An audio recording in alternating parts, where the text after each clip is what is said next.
Hello everyone, আজকে তোমাদের সঙ্গে শেয়ার করব খুব সুন্দর একটা ভিডিও। দেখতেই পাচ্ছ ফটোশ্যুট চলছে, সেই জন্য খুব সুন্দরভাবে পোজ দিয়েছে আমার এই ক্রেফিশটা। তো এটা একদমই নয়, আমি জাস্ট মজাই করলাম। একে কিন্তু একটা ট্যাঙ্ক থেকে অন্য ট্যাঙ্কে সেপারেট করা হচ্ছিল, সেই জন্য খুবই রেগে গিয়ে দেখতেই পাচ্ছ হাতে আর কি কামড়ে দিচ্ছে। তো এতটাই অ্যাগ্রেসিভ হয়ে গেছে যে কিছুতেই ছাড়বে না।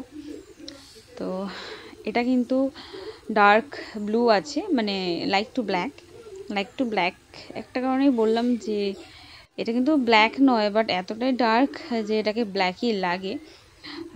মানে লাইট যদি এর উপরে পড়ে তবেই এটা মানে ব্লু লাগে, আদারওয়াইজ এটা কিন্তু ব্ল্যাকই মনে হয়, এতটাই ডার্ক। এবার এরকম ডার্ক শেডের মধ্যে অনেকেরই পছন্দ থাকে, অনেকে আর কি খোঁজো এরকম কালারের মধ্যে একটু ডার্কের ভিতরে। তো তোমাদের যদি কারো এরকম কালার এখন পছন্দ হয়ে থাকে তো তোমরা ইনবক্স করতে পারো, বা তোমরা ডাইরেক্ট হোয়াটসঅ্যাপও করতে পারো, কোনো প্রবলেম নেই। বলে দিই, এটা কিন্তু পেয়ারে হবে না, এটা কিন্তু দুটোই মেল রয়েছে। Thank you.